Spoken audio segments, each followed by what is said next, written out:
and welcome back to another video of jPlay. I am Marcus and today I start my playthrough of Star Trek Frontiers. I mentioned it during my last playthrough, which is Shadows of Kilforth, which I really enjoyed a big deal. I'm really seeing a lot of Mage Knight content recently, which may be related to the fact that a lot of players are now playing games solo. So I thought, yeah, I also kind of like a Mage Knight, but let's give you a different theme. So I decided to do a playthrough of Star Trek Frontiers, which pretty much is the same game with some twists, apparently completely different theme. So yeah, let's see how things go. Before we get started, a huge shout out to, again, a new patron on my channel, David. Thanks so much for your support. We're already having very interesting discussions about me using words like "to be honest," basically, actually. So let's see if I can improve on that. And yeah, I think with that being said, let's get right into the game. And as I haven't played Mage Knight nor Star Trek Frontiers for quite some time, I really decided to go back to the basics and play the first Reconnaissance mission. Yes, might be kind of boring for some of you, maybe not for all of you. Depending on how things go, I might consider doing a second playthrough and then really going for the proper solo mode, or the proper solo mission in this case, solo scenario in this game, with where you really have to take out some actual Borgs, not just discovering one. But to be honest, thematically, this feels like to me, I am not sure what the name of the episode is, when basically I never said it. Q moved the Enterprise to the Delta Quadrant and they meet the Borg for the first time, and that's how I think about it in this case. So maybe at some point in time we are now doing all our exploration, then we get to one of those core tiles, and maybe that's the breaking point where Q then teleports us into the Delta Quadrant. Sounds nice, right? So yeah, I think I have already set up all the necessary things. I'm not following the walkthrough to the comma, I would say, because the walkthrough really suggests you to only reveal those unknown cards and the advanced cards when you really get those. So in this case, I decided let's bring this on the table, though that's what we have. We also have the crew offering down here, already rolled those data dice for us. Apparently, I think you might have noticed this, I will definitely play with the Enterprise, so I have Jean-Luc Picard with me. The solo player in this case are the Duras sisters, Lursa and Bitor. Doesn't really change a lot of things other than some of the crystals they are starting with, and pretty much this card here. I think pretty much is also one of those terms I should use too often, so apologies for that too. And yeah, I think I will give this deck here a quick shuffle, and then I think, again, I will explain you everything as I go. We will start with our tactic card in the solo play, and especially this scenario, I get to choose first, so that's a good thing. And then, yeah, let's get cracking. Real quick, what's the goal of this scenario? Pretty easy. We will need to find one of those core tiles. We have to go through a number of those basic tiles here. As we are playing, following mostly the walkthrough rules, they come in order, so they all have a number here, and really I kept the order here, and the idea is really walk you through the game here and have a good time, and in the end we will hopefully find a Borg cube before the time runs out. Usually that's not that big of a deal, depends a little bit on how fast I'm going. We have, I believe, 4 turns when playing solo, or 4 rounds when I'm playing solo. I think when you play it in a multiplayer fashion, you have 3. It's kind of a cooperative scenario in this case, so there's no PvP or whatsoever. So in the end, we need to find one Borg cube, and then the game ends. We could then tally up our score, but this is really stuff I'm really not interested in at all, really. I might do that for you guys, but to me, it's really not a challenge. Beat your own score. Simply isn't me. So with that being said, let's choose our tactics card, and those have 2 functions. First of all, they determine when it's your turn within a given round. So if you go for ambition here, which has a 1, you get to go first, but you don't get any special ability. And that brings me to the second purpose of those cards. They usually, other than that, provide you a special ability. And to be honest, I didn't really think about it for a second. So maybe I might choose this off camera. Again, I have not played it for quite some time, so I cannot really remember all of them in detail. I think the farther we go within this playthrough, the better I get, better I will be to remember those. So, but allow me to do my choice here off camera. And as my starting hand is not ideal, I would say, I don't have a lot of move cards, and I will show those cards to you in a second, I decided to go with Fortune here, which means we will most likely be last. But when we take this tactic, we immediately draw 2 cards. So I think that's definitely a good thing. So let's roll a 10-sided die, 1, 2, 3, 4, and so on for the AI player. It doesn't really matter. I'm not sure if you can see that. That's a 3, 1, 2, 3. So he's going for planning. Those cards will be available. And yeah, again, those 2 cards for the next round might not be or will not be available. Then they go back, and I will explain this to you when we get there. Anyway, Lurser and Bitor will go first. Let's still resolve that tactic here first. And that's our starting hand. So we have some move, but not a lot. So of course we could use Improvise, but Improvise could also make me discard another card. Still not bad, but I think especially now with drawing 2 extra cards, it doesn't hurt too much to play Improvise, for example. So let's see what we get. Here we have another move. That's pretty amazing, actually. Haha. Move 4 even. And here we have Engage, another move, and some long-range attack. So overall, I have 6 long-range attack, and there are some nasty buggers out here. So 2 Romulan warbirds. They come with extra weapons in this case, or special weapons. So having a long range for either of those doesn't sound to be a bad idea. So yeah, that's a good starting point. So that's our Fortune card. We will keep it nearby. Do not really need it now anymore. But as said, Lurser and Bitor will go first. Not that it matter that much. So they will simply draw 1, 2, 3 cards. Then we check the color of the card. It's a yellow card. Unfortunately, they do have a yellow crystal, so they get to draw yet another card. So they are going through the deck a little bit more quickly. So in the end, this is only a timer. That's all that the AI player, quote unquote, or the other player is doing in this case. Pretty much giving me a hard time. And then it's our turn. We get to choose to move first and then to act. We cannot move and interact, for example, or attack, or we can do nothing. Not really the best idea in this world. What we can't do is really interact or attack first and then move, or do something like move, attack a little bit and then move a little bit further. That's not allowed. So this is really what you have to keep in mind. Apparently we could move here to this, what is it, a research station. This gives us 1 data crystal, a real data crystal, which is kind of a persistent data we get. That's not a bad thing, but I think we could do much better than that. Then we have a Tridoc. I think we don't really need a Tridoc unless we want to have a white data token at the start of the turn. So really moving here, attacking this guy could be an option, for example. Then we could get a white data token for our next round, and white is a wild card in this game. So not the worst choice in the world. And last but not least, we have our Outpost, where we could recruit 1 of those crew members here.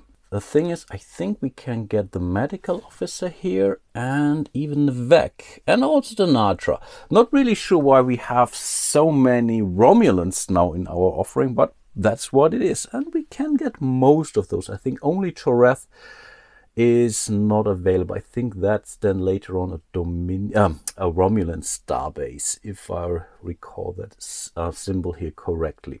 So that's basically our options. As we do have a lot of long-range attack now, it could make sense to attack those guys. The problem is our long-range attack is always at the bottom of our card. So we need to power the stronger effect of those cards here first. I will not go into too much detail on how to use this card. I simply assume that most of you know what Mage Knight or Frontiers are in respect to how you move, but I will explain my move anyway. But let's not really spend too much time here.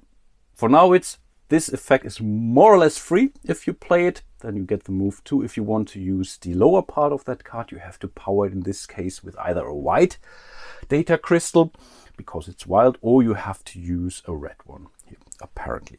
This took me some time, and I'm still not convinced that this is my best move, but I want to recruit someone here. Now I really do remember that I have no clue how to play this game well. So first of all, we need to generate 6 movement points, because each of those empty spaces cost you 2 movement points. If you're moving through this nebula here, that's 3 movement points. You can move through planets, you can land on those planets, or on those suns, that is, and all planets here.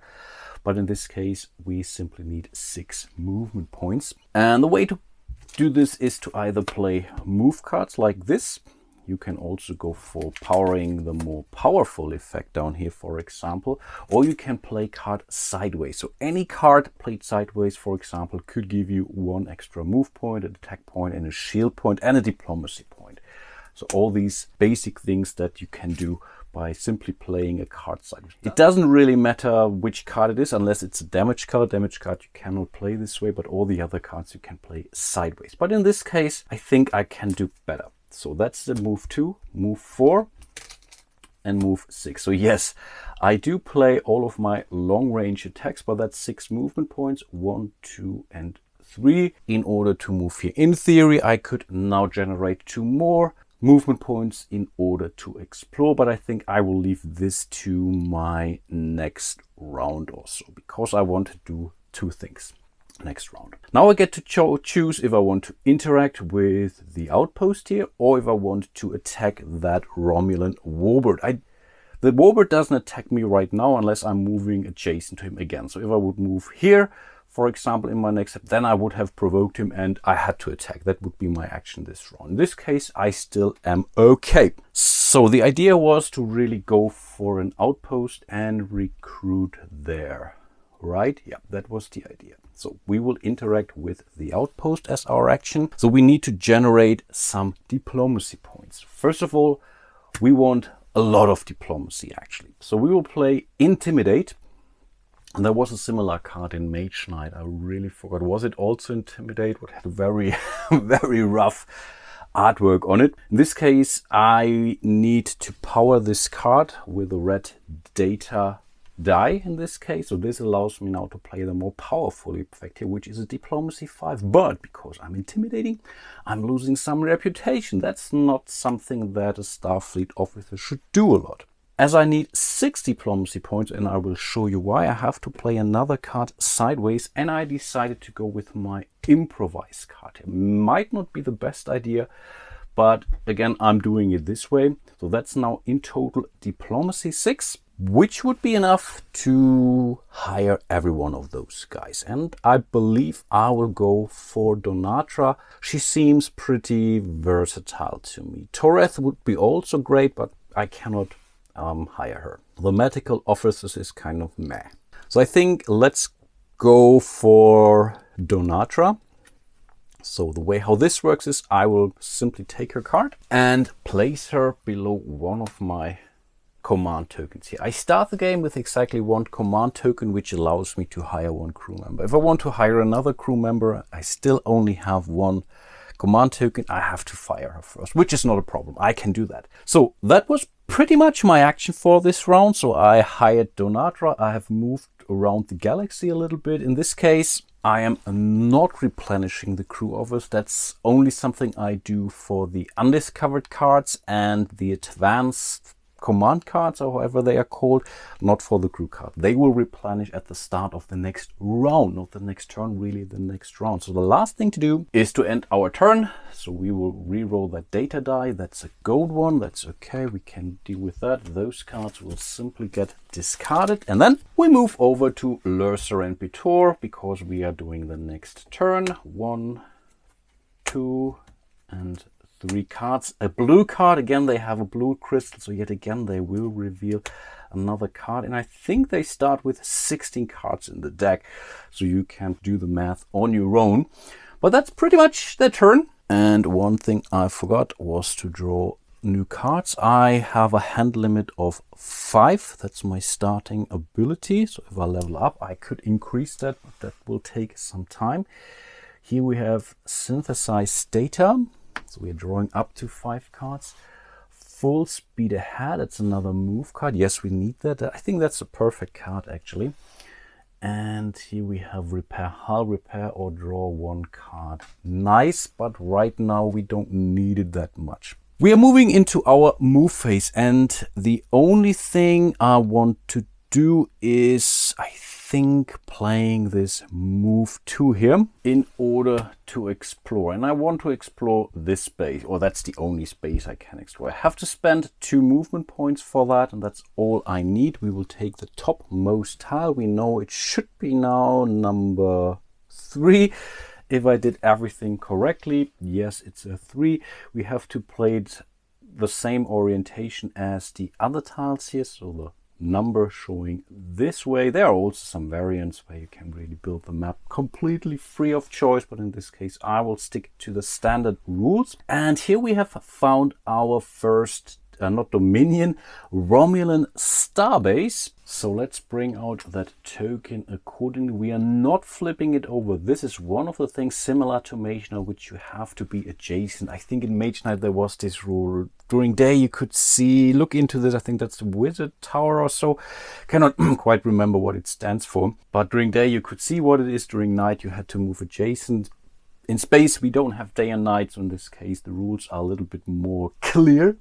That's, I think, something which is an improvement actually. And when we discover this one, we also should have a look at this handy dandy overview card, what happened or what you can do with Romulan starbase. It says really, place a Romulan starbase token face down on this space. This token is revealed when a ship moves adjacent to this space. And these cards really work incredibly well. Everything that you need to know, or for the most part, is really printed on those cards. As I'm still in my movement and as I've seen what came up, I could now decide, oh, originally I was planning not to move any further, but now I really want to move to this space because it's so cool. The thing is, if I move here, I will provoke that Romulan and then my movement ends anyway. So there is no real reason moving any further right now. So the idea should be now really to get behind this rampaging orc, I believe, or enemy, in this case a Romulan warbird. But before we do, we must not forget our experience point. We get an experience point for exploring new tiles. I think that's also changed to Mage Knight. I really should stop that. In Mage Knight you only get these experience points for in certain scenarios. Here I believe it's a standard rule. I also didn't show you, of course, I lost my reputation from my Intimidate card, so I did not forget that. I just did this off camera. And now we could, in theory, attack that Romulan warbird. The problem is my cards simply suck. Apparently, I still have Donatra with me, so I could now really decide not going after this Romulan warbird. On the other hand, I could also decide to draw a card, because otherwise I will really, if I could take this guy out, but I will take a hell of a lot of damage. 3 damage cards, which would really clog up my hand badly. Yes, I could repair, but not sure if I want to do that early. So I think maybe we should, before we do anything else, really draw 1 extra card. So I will play this card here too. This gives me yet another card, and let's hope for something good. And I think that's more like it. We have another attack 2, so this 2 also counts for the attack. So we would have enough hit points to take out that ship. We need 4 attack because the token says so. That's the amount of damage I need to do. That's the amount of damage that the Romulan warbird does to me. This is a special effect, and this is, I know what the effect is, disruptors. Don't know what those are called. So here in this case my shields are halved. So the normal shields, kind of a problem, and this is the amount of experience points I'm getting. So if I take this guy out, I will definitely level up and will get my reputation back, which is never a bad thing. The way how this works now is, first thing is a long range attack phase. We do have long range attack. The problem is we only have long range attack 2. If we cannot take him out with a long range attack, then it's pretty much a wasted card. So I will not play this card here now. The next phase would be the shields phase, so I can try to defend. He only does 3 points worth of damage. The problem is, because he's using disruptors, I need to come up with 6 shields in order to defend from this. For every shield I'm not, or every damage I'm not counting, I'm drawing 1 damage card. And that's also a very cool thing about this game. I think also difference to Mage Knight. Here you can partially block damage. At least I think there was this difference. So first of all, we need to generate 6 points worth of shields. And I think we should be able to achieve that. So yet again, we will play this card here. So we are going into the shields phase. So this, we need shields 5. In order to power this, we need a red token, or we go for a white token. Amazing. So this guy, we have pretty much blocked the whole damage here. Cool, we are not taking anything. Now we need to come up with 4 hit points here. Should be not a problem either. We are playing Battle Station once. We are playing Battle Station twice. How cool is that? Which means we have taken this guy out.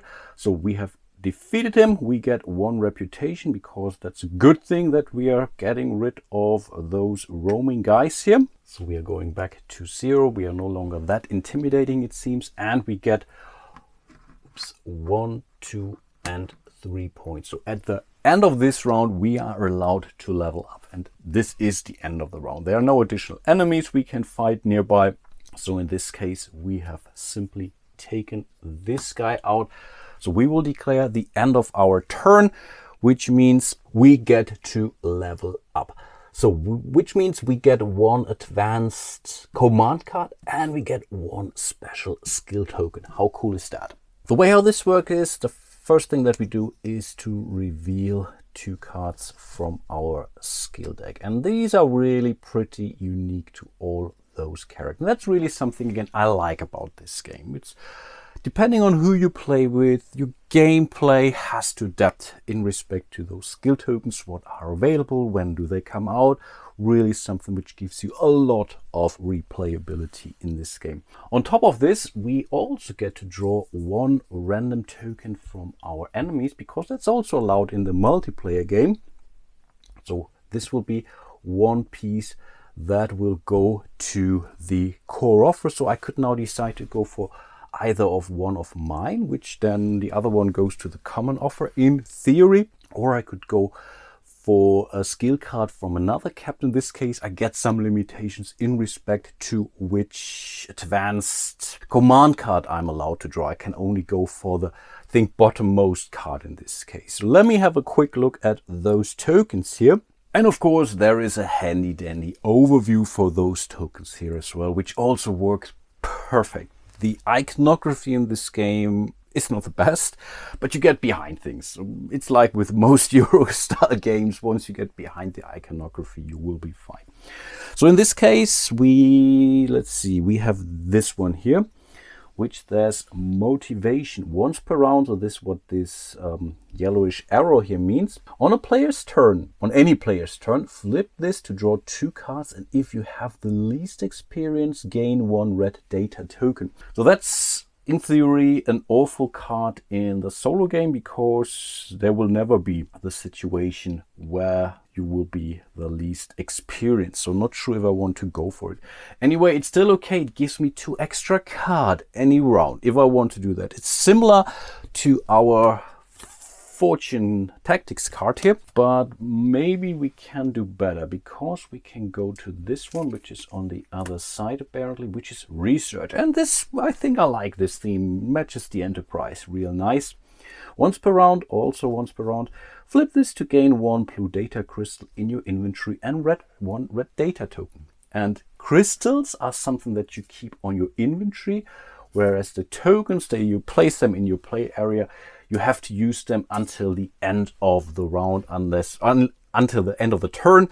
And if you're not using it, it's then lost. But again, those blue crystals, or the crystals, stay with you as long as you like. There are some limitations there too. So they're both nice, but I fancy this one here more In theory, we could also have a look at Lursa and Betor's thing. So let me see if I can quickly find that real quick. I think it's also very obvious, to be honest. Ha! There I said it. This is stolen formula. Ha, those nasty C's. Once per round, also once per round effect.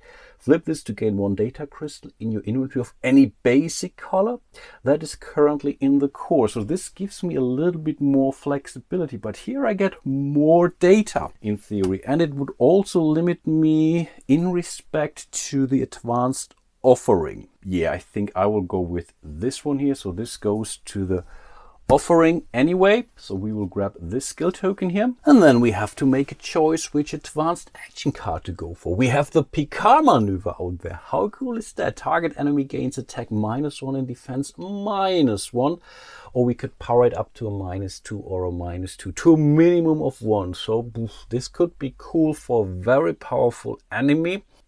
Here we get gain 1 red data crystal in your inventory. That's nice, but we also have this, but it's also a crystal. So playing this card or another long range attack, and long range attack 4 is pretty powerful. Let me show you this. And in combination with this token, which gives me a red token, that's a very nice card, to be honest. And then we have inventiveness down here. So let me pull this up. Gain 1 gold data crystal. So gold is something basically that you also need for, it's this you need for in order to portal this. And then we could gain long range photon torpedo attack. So if they also have certain shields, this is pretty powerful, but I don't have any other photon torpedo with me, if I'm not mistaken. So that's kind of, if you're dealing with a weak enemy, then this is brilliant actually. If you're going after these guys that have 4 or 5, then maybe not so much. It's still a long range photon torpedo attack, but this is long range 4. I think I will go with a swift action here. Yes, I will. So everything else will slide down because it's the end of my round. We will reveal another advanced flexibility. Oh, that would be a nice card. Oh, this would have been a nice card. Yeah, I would have went for this for sure. Good thing about this advanced card is it goes on top of my draw pile, so I get to draw it right away again after this round. Last thing to do is to discard all of my cards. I will do that and re-roll that die, and that's really not a lot of choices, but we have our token here. So in theory we get a blue one here, a red one here, so overall we are still doing pretty okay, I would say. And then we will draw 4 new cards. Oh, what a surprise! Swift action. Nice. Then we have another Explorer, could give us a move 4. Now the move card's coming up. That's kind of a bummer. And we have inside, that's a nice one. You may use 1 additional data die from the core this turn. Or if we power it first, take 1 data die from the core and set it to any color except white. Gain 2 data tokens of that color. Do not reroll this when you return it to the core. So it gives us a lot of extra tokens which we can use. Nice. Let's not forget Lursa and Betor. They will draw 1, 2, and 3 cards again. Yellow, wow.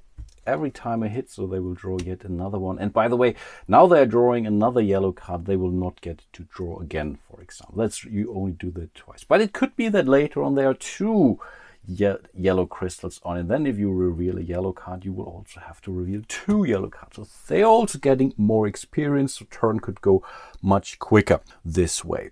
But that was their turn. What are we going to do? We want to explore and maybe take out that warbird here too. Before we do that, let's play our research skill token here. So first of all, we will get 1 data crystal. This data crystal goes into our inventory and it stays there unless we use it. There is a maximum of 3 data crystals per color, which we can keep here. So right now we are still okay. On top of that, we also get 1 data token. It's the same token, but we cannot place it onto the inventory. We will simply place it into our play area somewhere here. So we have to spend it this round, and otherwise it's lost. But this also means we have used our skill token this round. But I think that's still okay. Next, we need to move, ideally here, or yeah, I think here. Here we need 3 movement points to get there. And then we need 2 more movement points in order to explore. So 6 movement points. So we should be able to come up with 6 movement points. We will play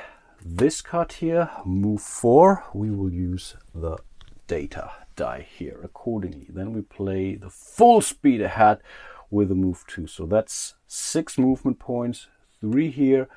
2 extra ones to explore this space. So this should be now number 4. So let me act surprised. Yes, I think this direction here. Oh, wow, what's happening here? And we cannot move here onto this, what is it, nebula? I don't know.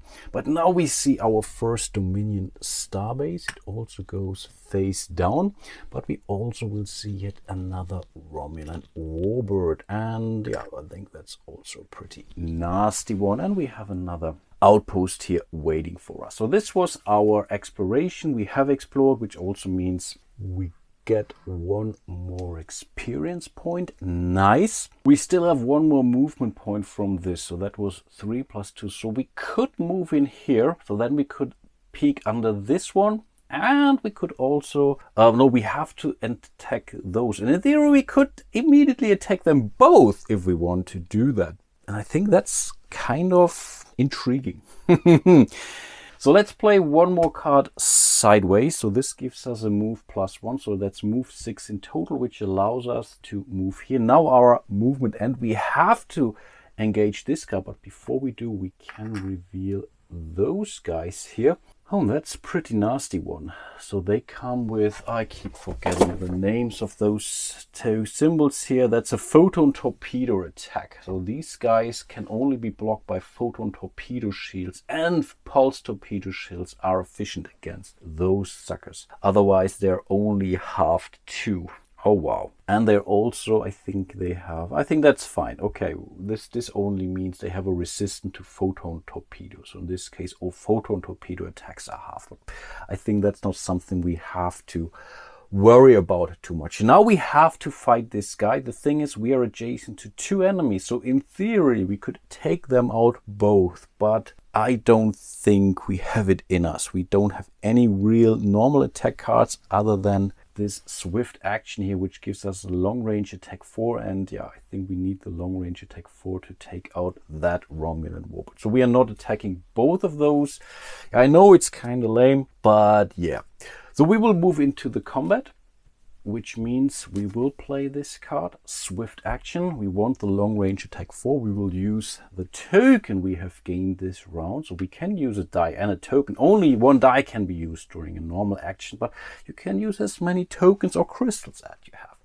So that's a long range attack 4, which unfortunately is not quite enough here. So I think we have to activate Donatra here. Now we get to choose attack 3 or long range attack 2. Apparently we will go with a long range attack 2, which is in total long range attack 6, which obviously is enough to take out that Romulan warbird here. So we get 1 reputation again, because this is one of those rampaging Romulan warbirds here. So 1 reputation and 3 experience points. 1, 2, and 3. Yes, we have reached yet another level. We get 1 extra reputation. The next level up in this row, it's much easier, because in this case we simply take the topmost command token, we will flip it over face down. Now we have increased, so we have now a base defense of 3, but still a hand limit of 5. But we have now made room for yet another crew member, apparently. So that's always a good thing. And that's actually, yeah, the end of our turn. So let's do some cleanup.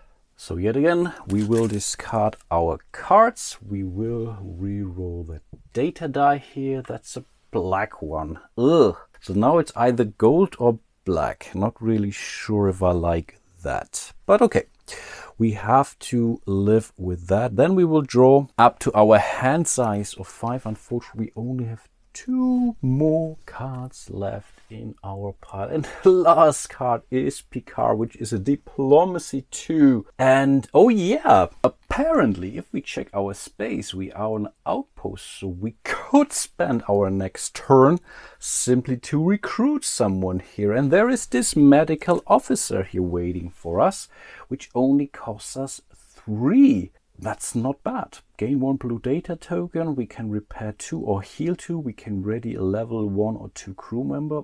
Overall, all good things. And if we don't like her, we fire her. Easy as that. We have to move over to Lurser and Bitor, but I think this will not really matter. 2 and 3. It's yet another yellow card, so we take 1 additional card. So the only thing that those guys will be doing at their next action will be to call for the end of round, which means I get 1 last turn after that. But as it's now my turn, I get to make my turn, then they will declare end of round, and then I still get another turn. But I'm out of cards anyway, so I don't think I will be doing a lot of things. But who knows, as I still have some interesting things to do. We can get Diplomacy 4 here, which is not quite enough to get for Nevak. We are on an outpost, so we can hire Nevak, and that's even better than the medical officer. Just notice that we could gain both. So yeah, we will play the research, which will give us 1 red data token. Amazing. Then we will use the red data token to power up Picard with a diplomacy of 4. He gives us 1 extra experience and reputation when we do an interaction at the end of this round. And yes, we will use it for an interaction. Interaction is every action that you're using diplomacy for, but with the exception of away missions in this case. So that's diplomacy 4. We will play this card sideways for a diplomacy 5. And guess what? That's just enough to hire Nevak. He comes with an attack 2 or with a diplomacy 4 during an away mission. Away missions are coming up relatively quickly, so I think that's not our worst choice. So we will hire Nevak. So my staff of Romulans keeps increasing. So let's play that card under our command token. In theory, we could use him right away, but again, we have interacted. We have still another round, but with attack 2, I don't think that we might be able to take out that Dominion starbase here. No, not a chance. That's the end of our turn, actually. We would move over to Lurser and Bitor. They're out of cards, so they will call the end of the round. It would move over to me. I'm also out of cards, so I think the only thing left to do is to finish the round by doing some cleanup. The first thing that we do is we will take the bottommost card of the advanced offer and shuffle it into the deck of the Klingon player. So yes, they will increase their hand a little bit. It's another yellow card, which unfortunately matches the I keep forgetting undiscovered cards here. So that's a yellow card. This will go to the bottom of the respective deck, but this also means that Lurser and Bitor get a yellow crystal onto their inventory. So whenever they are drawing a yellow card as their 3rd card, they will draw 2 extra cards. So they, in theory, could move out. And we just added another yellow card to their deck here. So yes, it's very likely that this one is firing. Let's continue to prepare the end of round steps. Everything slides down, so flexibility is still around. I like that a lot. Then we have the photonic shockwave. All enemies gain attack -1 for the rest of the turn. All enemies. Nice. This will also slide down. We will bring out another Q with a diplomacy of 4. I want Q so badly.